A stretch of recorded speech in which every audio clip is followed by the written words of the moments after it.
नमस्कार मित्रों, अतुल आश्रम में आपका स्वागत है। जिस दुनिया में हम रहते हैं वो बहुत ही विचित्र है। शंकराचार्य कहते हैं संसारों में अति विचित्र, ये बड़ा विचित्र संसार है। और यहाँ हो क्या रहा है कि हम सब एक दूसरे को प्रभावित करने के चक्कर में रहते हैं। अधिक से अधिक दूसरे पर कैसे प्रभाव डालें, ये हमारा प्रयास लगातार रहता है। तो इसमें एक बात बहुत महत्वपूर्ण है कि उम्र को मत देखिए, किसकी क्या उम्र है। आप सब यात्री हैं, हम सब यात्री हैं, चल रहे हैं और हमारा अपना अपना उद्देश्य है जीवन का। हमारा सॉफ्टवेयर हमारे भीतर लिखा हुआ है। तो कोई किसी को पूरी तौर पर बदल दे या ढाल दे या मिट्टी का एक ढेर समझ रहा हो, गीले मिट्टी का मृणमय पात्र बना देना, जैसे कुम्हार पकड़ पकड़ करके किसी से कभी सकोरा बना देता है, कभी घड़ा बना देता है, किसी को सुराही बना देता है। ऐसा आप नहीं कर सकते। जो भी आपके आसपास दिख रहे हैं वो पोटेंशियली वही है जो आप हैं। जो आप में है वही उनमें भी है। अगर आपका कुछ पर्पस है तो उनका भी कुछ पर्पस है। तो everyone's journey is different, just accept it. First of all accept it. सारे समस्याओं का जड़ यही है कि मेरा भाई मेरी बात नहीं मानता। यदि मेरा पति मेरे अनुसार चला होता तो कुछ और ही होता जीवन। हर आदमी कहता है अगर हमर कहन में रही थल तो, ये कहना है। मेरा भगना यदि मेरी बात मान लेता तो ऐसा होता। टीचर समझ रहा है कि बच्चे को कन्वर्ट कर दें, ट्रांसफॉर्म कर दें, लेकिन बच्चे से कभी नहीं पूछता कि तुम क्या चाह रहे हो। Everyone's journey is different. लेकिन इस बात को हम भूल जाते हैं और हम लगते हैं दूसरों को पढ़ाने, ज्ञान देने, उसे आकारित करने, उसे ढालने लगते हैं सांचे में। और यहीं पर गलती हो जाती है। वस्तुतः वह जीव जिसके ऊपर आप अपना प्रयोग शुरू करते हैं वो अंत में क्या करता है? विद्रोह कर देता है, रिवोल्ट कर देता है आपके अगेंस्ट। तो आप दूसरे का पहले तो सम्मान कीजिए कि वो यात्री, आप यहाँ खड़े हैं, वो यहाँ खड़े, सब उसी यात्रा में बहे जा रहे हैं। सब परमेश्वर की ओर बह रहे हैं, उसी समुद्र की ओर। पानी के हर बूंद की दिशा उसी समुद्र की ओर है। चाहे वो पानी गोमुख में है टंगा हुआ, गंगोत्री में है, उत्तरकाशी में है, ऋषिकेश में है, हरिद्वार में है, कनखल में है, रुड़की में है, फर्रुखाबाद में है, कानपुर में है, वाराणसी में है, प्रयाग में है, बक्सर में है, पटना में है, मुंगेर में है, कोई फर्क नहीं पड़ता। वो बंगाल पहुंच गया।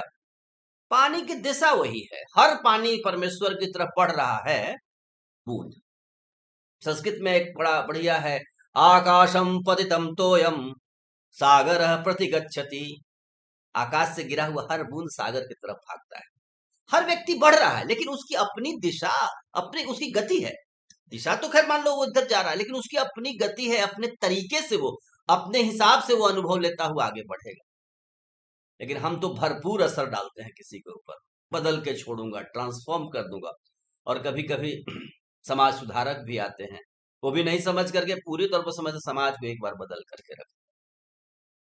तो जीवों के सॉफ्टवेयर का हम सम्मान करें कि सबके भीतर वही परमेश्वर है, वही तत्व है और सब डिवाइन है। पोटेंशियली सब के सब डिवाइन है। तो हम मित्रवत व्यवहार करें,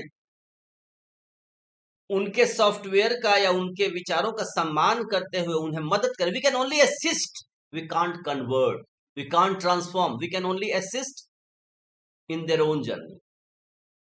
हम पॉजिटिव असिस्टेंस दे सकते हैं उनके राइट थिंकिंग में। अगर वो थिंक करें तो आप असिस्ट कर सकते हैं, नहीं तो फिर वो भगवत गीता की तरह यदिच्छसी तथा कुरु।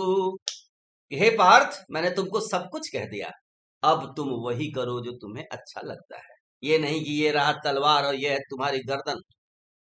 बात मानते हो कि नहीं? मैं ये कर दूंगा, आप कर नहीं सकते।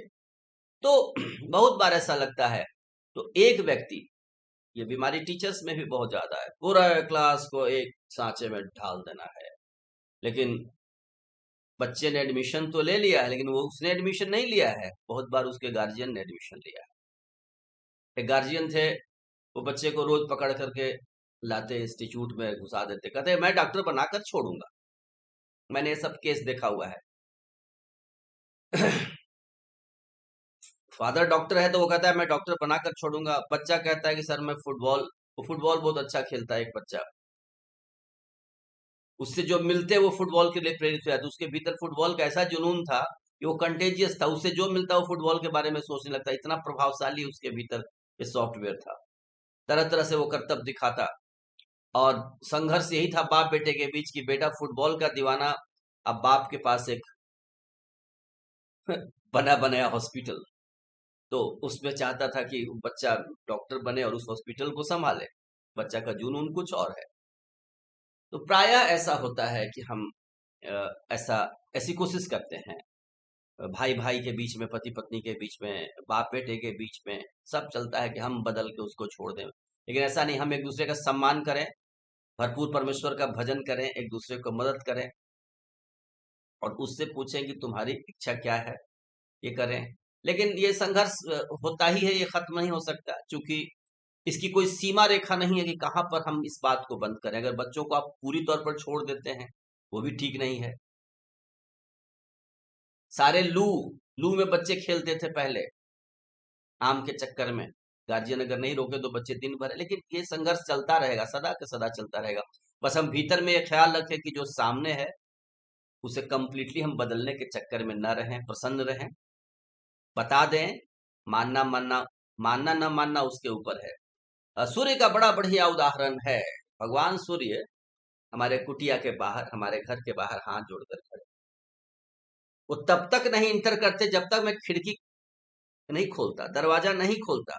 ऐसा कभी नहीं हुआ कि सूर्य की किरणों ने दरवाजा तोड़ा और भीतर घुस गए कि तुम्हें तो अल्ट्रा वायलेट और तुम्हें तो ये वो, तुम्हें ये सब चाहिए, तुम्हें मतलब हमारी किरणों की आवश्यकता है, अच्छा ब्रीदिंग करो, कीटाणुओं का मैं नाश कर दूंगा, मैं तुम्हारा कल्याण करूंगा। इस भाव से सूर्य भगवान कभी भी दरवाजा तोड़कर किसी के घर में नहीं इंटर किया आज तक, न दरवाजा तोड़ा है, न कभी उन्होंने खिड़की खोला। तो नम्रता पूर्वक बाहर इंतजार करते हैं, बाहर वेट करते हैं, बाहर प्रतीक्षा करते हैं। जब आपका दरवाजा खुलता है तब वो पूरी शक्ति के साथ आकर के उपस्थित हो जाते हैं आपके कमरे में। आपका कमरा, आपका रूम, आपका कक्ष प्रकाशित हो उठता है। ये तरीका है सूर्य का तरीका। सूर्य इंतजार करता है कि एक दिन तो दरवाजा खुलेगा, एक दिन तो मैं प्रवेश करके कमरे को प्रकाशित कर दूंगा, कक्ष को प्रकाशित करूंगा। लेकिन अगर उन्हें उतावली होती तो दरवाजा तोड़ सकते थे, सारे ऊर्जा के स्रोत हैं। तो सूर्य का इसीलिए उदाहरण भगवत गीता में दिया गया। सूर्य कर्मयोगी है, और मनन करने वाले मानव ने इस चीज को पकड़ा, समझा। तो अपना काम तो करते चलना है, लेकिन किसी को बहुत ज्यादा प्रभावित करके कन्वर्ट करने के चक्कर में नहीं रहना है। लेकिन ऐसे लोगों की इस जगत में कमी नहीं है जिन्होंने यही किया है, केवल यही किया है। तुम मेरी बात मानो, तुम मेरी बात क्यों नहीं मानते। हर आदमी एक दूसरे से बात मनवाने के लिए तैयार है, और हर आदमी नेता बनने के, मेरी बात माने सब लोग और मैं नेता बन जाऊं। फॉलोअर तो कोई बनना नहीं चाह रहा है। तो ये सारी बातें हैं, इनको ध्यान में रखें, और एक स्वस्थ, संपन्न, शक्तिशाली, ज्ञानवान और श्रेष्ठ भारत का हम निर्माण करें। राम काज करिबे को आतुर, प्रभु चरित्र सुनिबे को रसिया, राम लखन सीता मन बसिया। जय श्री राम, जय भारत, जय जगत।